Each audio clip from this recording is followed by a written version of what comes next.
Graça e paz, abençoados. Estamos aqui com o tema A Vinda de Cristo sobre o olhar de Isaías 53. A vinda de Cristo sobre o olhar de Isaías 53. Isto mesmo. Nós vamos estar trazendo esse assunto para termos um entendimento melhor ainda sobre a vinda de Cristo. Para aqueles irmãos, aqueles que nos assistem pelo YouTube e ainda tem uma dúvida acerca da vinda de Cristo, o irmão Paulo vem buscar reforçar esse entendimento a você que ainda tem dúvida se Cristo vai voltar ou não. Vamos ver segundo a palavra, não vamos nos basear na palavra de muitos homens, de muitos ensinadores em graça, mas vamos buscar pela palavra poder trazer este entendimento para vocês, tá bom? Nós vamos estar iniciando lá em João, Evangelho de João, capítulo 20, ou 21, João 21, no verso 20. Vamos começar este entendimento. João 21, 20. Diz assim. E Pedro, voltando-se, viu que seguia aquele discípulo a quem Jesus amava, e que na ceia recostara também sobre seu peito, e que dissera: Senhor, quem é este que há de trair? Então Jesus na ceia disse que um deles iria trair. Aquele a quem ele desse o pão molhado, né, o bocado molhado, que é o pão molhado, então esse haveria de trair. Então João, irmão de Tiago, filho de Zebedeu, que era muito apegado a Jesus, ele estava recostado sobre o ombro de Jesus, e quando Jesus falou que um deles ia trair, João chegou e perguntou: Senhor, quem é que há de trair? Agora no verso 21 diz assim: Vendo Pedro a este quem? Vendo Pedro a atitude de João, disse a Jesus: Senhor, Senhor, e deste, que será? Este que fica tão colado contigo, debruçado no teu ombro, o que será desse? O que vai acontecer? Então Pedro já teve a curiosidade de querer saber da vida alheia, querer saber o futuro da vida alheia. Ele aproveitou essa deixa de Jesus sobre o traidor e ele queria saber um pouco mais acerca de João, porque Pedro estava com a pulga atrás da orelha, acerca de João, que era muito apegado a Jesus. Jesus responde para ele no verso 22. Disse Jesus: se eu quero que ele fique até que eu venha, que te importa a ti? Segue-me tu. Então vemos, amado, que Pedro possuía um certo ciúme. Ele tinha ciúmes da amizade, né? Muita pegada de João com Jesus.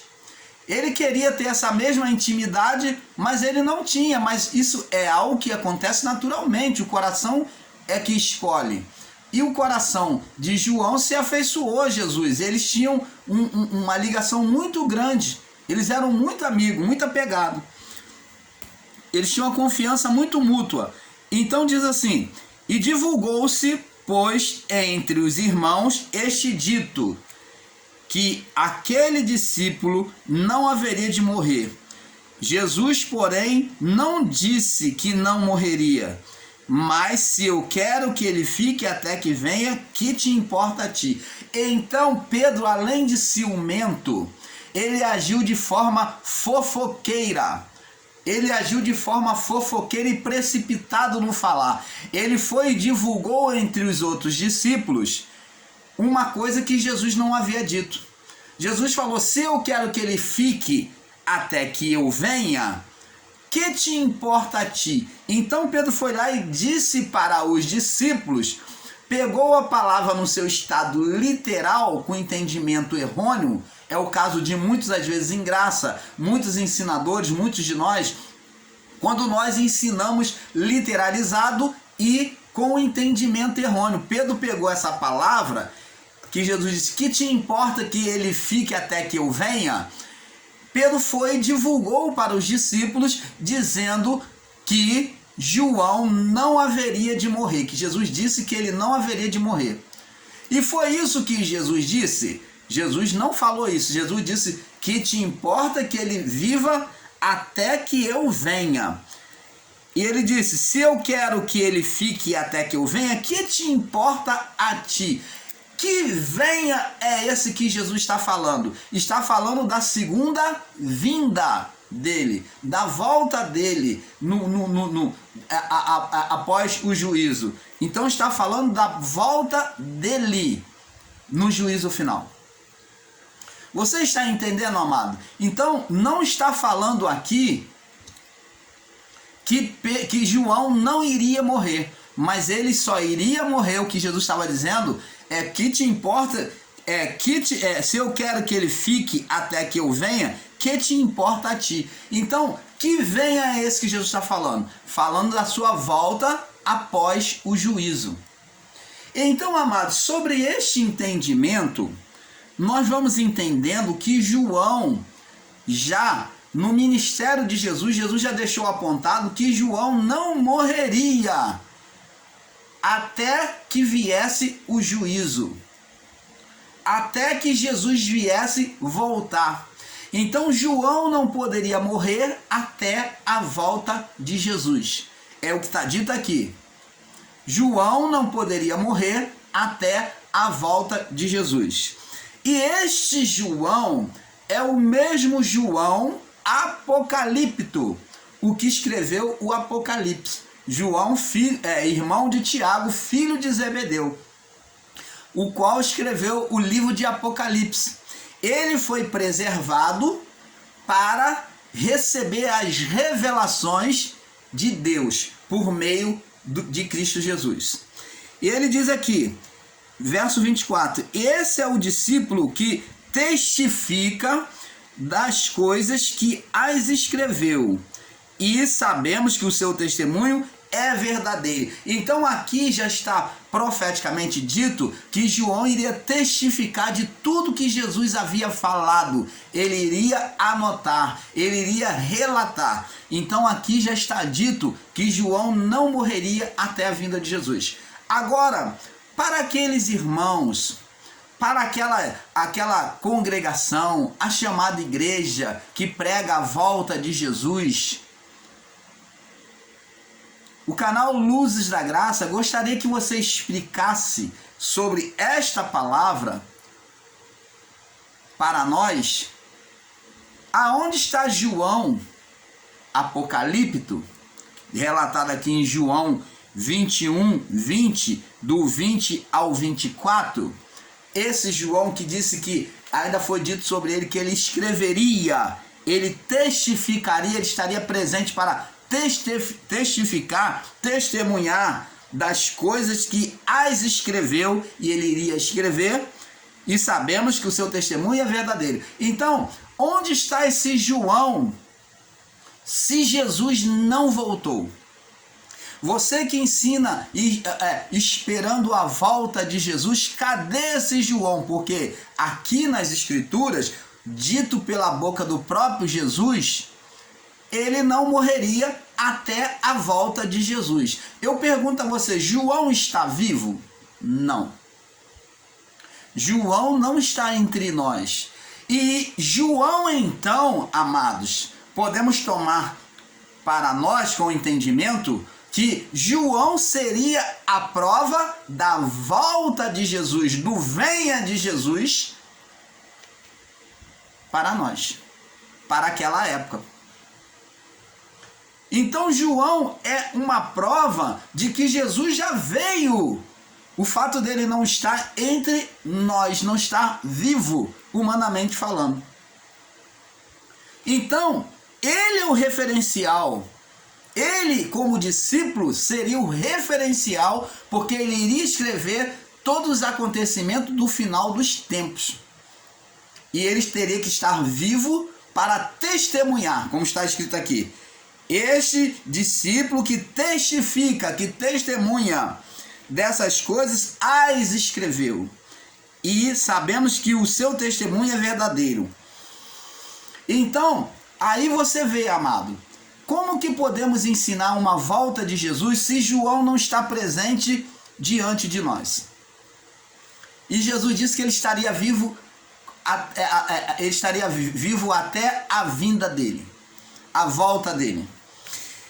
Então, temos esse entendimento, né? Temos esse entendimento de que João foi preservado para escrever o Apocalipse. E no verso 25 aqui, vemos que existe agora uma outra figura que iria ser levantada, que seria Paulo. E diz aqui, há ainda muitas outras coisas que Jesus fez, e que se cada uma delas fosse escrita, cuido que nem ainda no mundo todo poderia conter os livros que se escrevesse. Amém. Então Paulo é que recebe as revelações de tudo que Jesus fez. Então a revelação da manifestação da graça. Então Paulo vem completar, trazendo a revelação de tudo que Jesus falou e os discípulos não puderam entender sobre os períodos milenares, os governos milenares de Cristo. Então agora João vem descrever, Paulo vem esclarecer isso. Paulo vem fazer e explicar essas manifestações do reino do Messias. Então, amados, agora nós vemos que João não morreria. Ele seria o referencial da vinda para os que ficassem. Se João existe entre nós, se João não existe entre nós, Jesus já veio, né? Jesus já veio. Então tá aí. Então João foi escolhido como profeta dos finais dos tempos. João ele era pescador e foi escolhido para profeta dos finais dos tempos. No final da sua vida, do seu ministério, ao lado de Jesus, João se tornou profeta. Ele foi separado pelo Espírito para ser profeta e testemunha do final dos tempos. Então, amado, falar sobre a vinda de Jesus a vinda de Jesus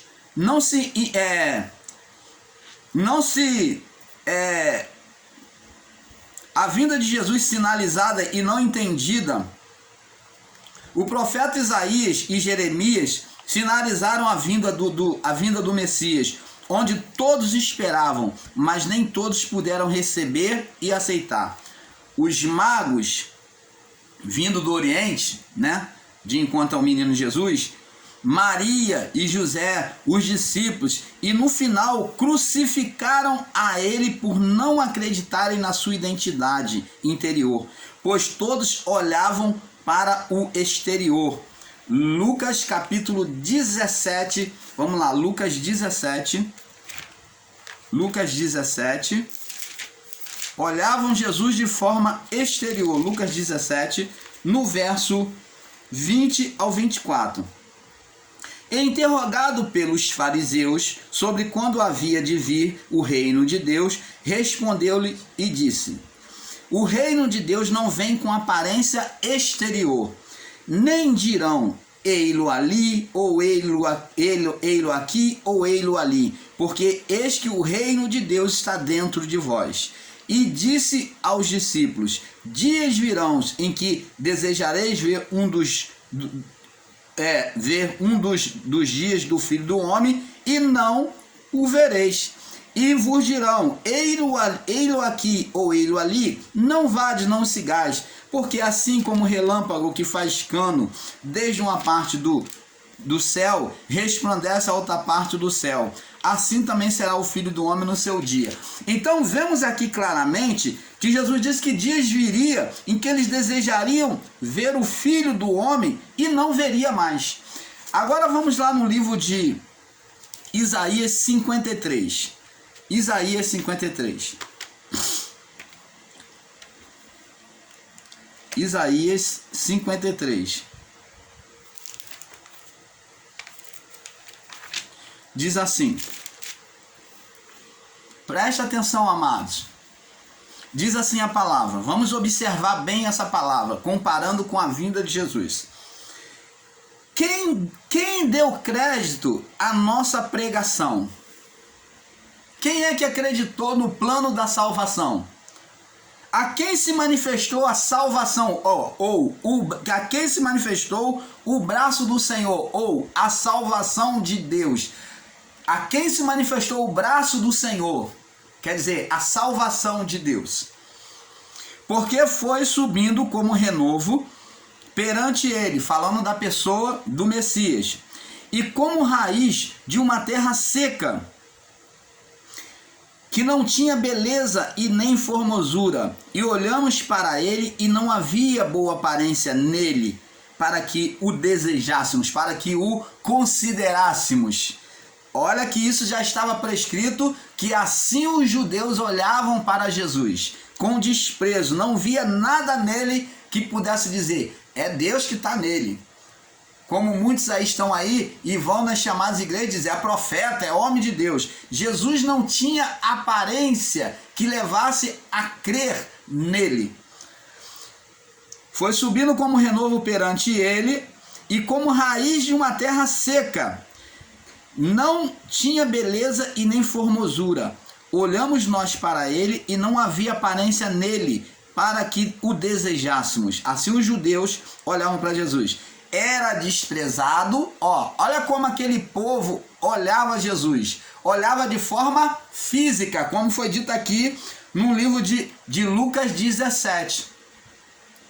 O reino de Deus não vem com a aparência dos olhos exterior. Era desprezado e o mais rejeitado entre os homens. Olha só.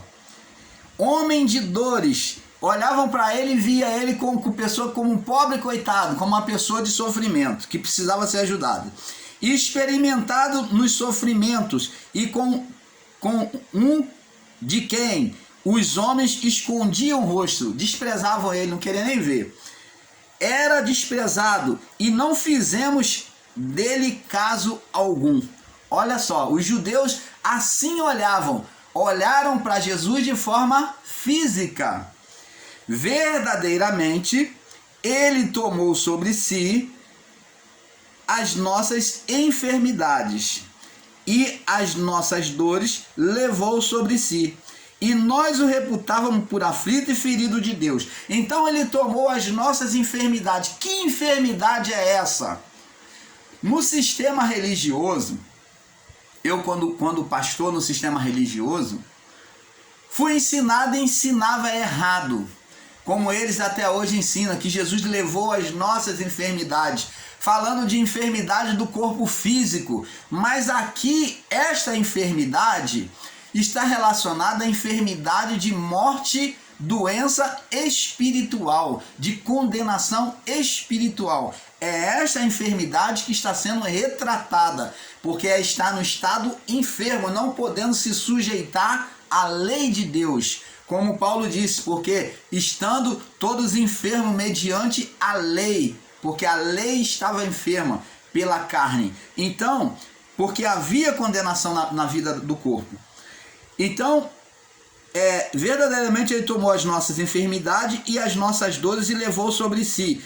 E nós o reputávamos por aflito e ferido de Deus e oprimido.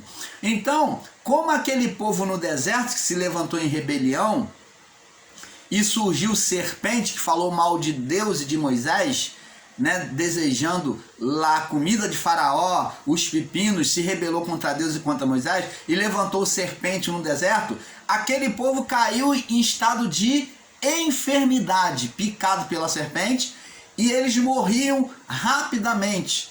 Então, Deus direcionou a Moisés intercedeu pelo povo, Deus direcionou a Moisés levantar uma serpente de bronze. E o povo olhava para aquela serpente, estando enfermo, sendo levado à morte, né, enfermo no corpo, então olhava para aquela serpente sobre uma haste de madeira e ficava curado. Quem era a representação daquela serpente? Era a condenação da humanidade, da criação, sobre Cristo. Então, todos aqueles que se voltavam e olhavam para Cristo, recebia a cura. Então, aqui, essas enfermidades que ele levou, é condenação espiritual. É condenação espiritual. E quem é que condenava espiritualmente a humanidade? O ser Satanás. Usava a lei de Deus para trazer condenação contra o próprio homem, porque o homem não foi capaz de cumprir a lei de Deus de maneira perfeita. Você está entendendo, amado? E ele foi ferido verso 5, ele foi ferido por causa das nossas transgressões e moído por causa das nossas iniquidades. O castigo que nos traz a paz estava sobre ele. Ó, se temos paz hoje, ele sofreu o castigo para que tivéssemos paz. E pelas suas pisaduras, pelos seus sofrimentos, fomos sarados. Todos nós andávamos desgarrados como ovelha, cada um que se desvia do seu caminho. Mas o Senhor fez cair sobre ele a iniquidade de todos nós. Então ele tomou a culpa. Ele se entregou. Como ele disse, ele se entregou à cruz. Ele se entregou à cruz. Então ele foi levado à cruz porque ele permitiu, né? Ele disse: Pai, se possível, passa de mim este cálice, mas que contudo seja feita a tua vontade. Então ele sabia no seu desejo carnal que ele não queria passar por aquilo. A carne pedia para ele não passar, mas o espírito, no espírito, ele queria satisfazer o Pai. Então ele se permitiu ser crucificado. Então, amados, como vemos, o povo antigo, mesmo tendo recebido essa revelação aqui, ó, ele foi oprimido, verso 7. Nós andávamos desgarrados como ovelha, verso 6. Todos nós andávamos desgarrados como